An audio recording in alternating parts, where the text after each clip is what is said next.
Today on set with me is Mr. Richard Case. He's from London, England, and is quickly becoming known throughout the country as a TV personality. Welcome to the show today. Nice to have you. Thank you so much. Great to be here. Yeah, nice to have you here in Canada. Thank you. Why don't you tell us a little bit about yourself so the viewer can get comfortable with knowing who you are? Certainly, I'm a TV presenter. I'm also a filmmaker as well in the UK, and I run an agency in London, a film agency, and we make factual and light entertainment documentaries to both entertain but also to engage people's minds, to propel them in life to live out their aspirations and dreams. I'm also a motivational speaker too, so I travel all around Europe and around the world preaching the gospel, trying to educate and inspire people to live out their God-given purpose in life. But recently, you were in a show on BBC. For those of you in Canada, it's one of the world's largest TV networks. You were on a show called Strictly Soulmates. You were one of. Why don't you explain that a little bit to us? It is. Strictly Soulmates was a documentary, part of a 4-part series which covered the Christian faith, the Muslim faith, the Jewish faith, and also the Hindu faith as well. And it followed individuals' lives on the search of finding their soulmate in life. And I was chosen by the BBC to be one of those to represent Christianity. Wow. Which is just incredible to think that the BBC chose me to represent Christianity in a whole entire country on a national documentary, whereby, the UK itself doesn't often have, religious programmings on the BBC itself. So to be chosen was just a complete honor as such. So you had cameras following you around for 6 months. What was that like? That was crazy. I got to answer, that was crazy. Like you said, I'm a TV presenter, and so I'm very much used to being in your position right now, interviewing the guests, which I'm very comfortable in doing. And it was strange having the cameras flipped aside to myself and had them following my journey. And it wasn't just for one day, it was for 6 months. And that's life-changing, I've got to say. When I was chosen by the BBC, I remember the director and producer who said to me, "Listen, Richard Case, your life is about to change, and things aren't going to be quite the same again." And I said to her, "Well," and she said to me, "Are you ready for that?" I said, "Hey, bring it on, I'm ready for this." At the same time, deep inside of me, I was in many ways just quite nervous as such. I've never had that kind of media attention around me. And every single day I was surrounded by, television and film crew, and I couldn't speak to any individual for more than 1 minute without having to sign forms. Wow. Speaking to me.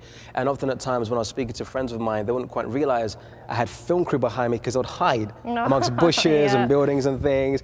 And I was mic'd up, and now and again they were about to say something, and I was like, gosh, maybe you shouldn't say that on national television. So you should have a sign. I should have a sign. I would be like winking, like, why are you winking? Like, there's film crew behind me, don't say that. You're on national television. But, I had funny moments as well. My mother, I've got to say, is one of those people that, as much as she loves what I do as a TV presenter, someone in a public eye in media, I remember the fact that the BBC wanted her to cook for me. They wanted to film her cooking for me. Reality television, they want to follow you everywhere. And my mum was like, "Listen, the BBC, they can come into the lounge, into the living area.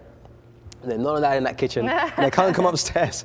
So they're allowed in just 2 rooms, the corridor and the lounge, I'd say. But, we had a whole lot of fun. Wow. With them. So this producer that said this is going to change your life, was she right? She was 100% right. I've had a chance to, I was placed on, publications, newspapers all over the country, from The Guardian, Evening Standard, Daily Mail, pretty much every national publication in the UK.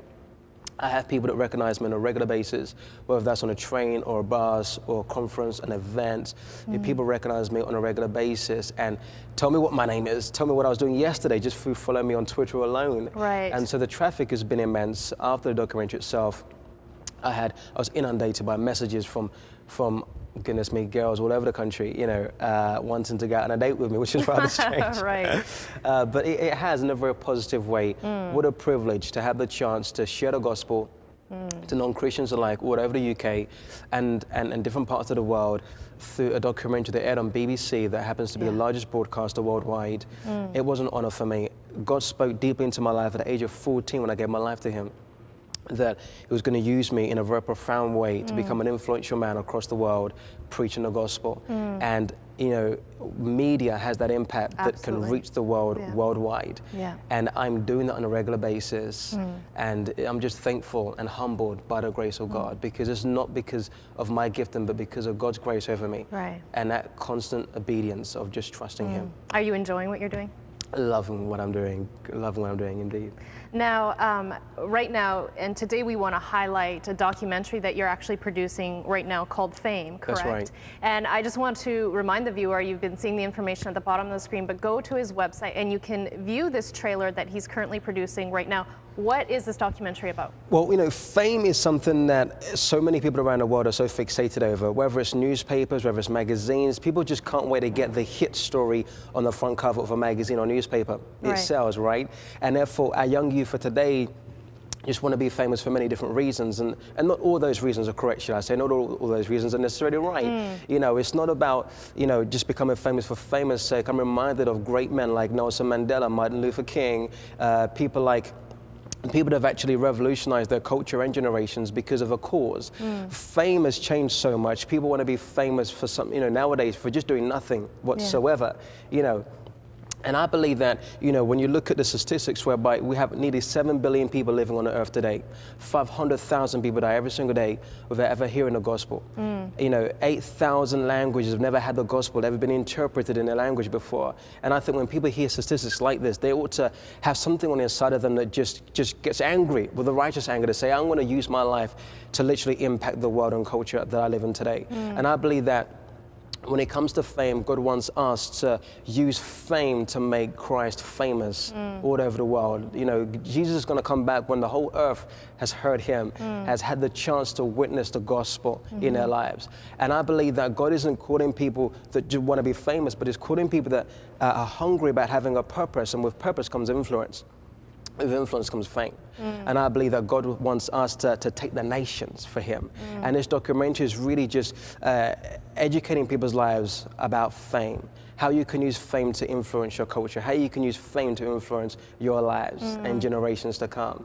And so I'm following the lives of great, you know, celebrities across the UK and around the world, and they have a chance to kind of share their intimate moments surrounding fame, you know, whether that's being followed around by paparazzi on a daily basis, and whether that's, you know, having newspapers writing things about them that they don't quite enjoy, aren't necessarily true, but have a chance to really express who they are and themselves through this documentary is really quite something. Sounds very interesting.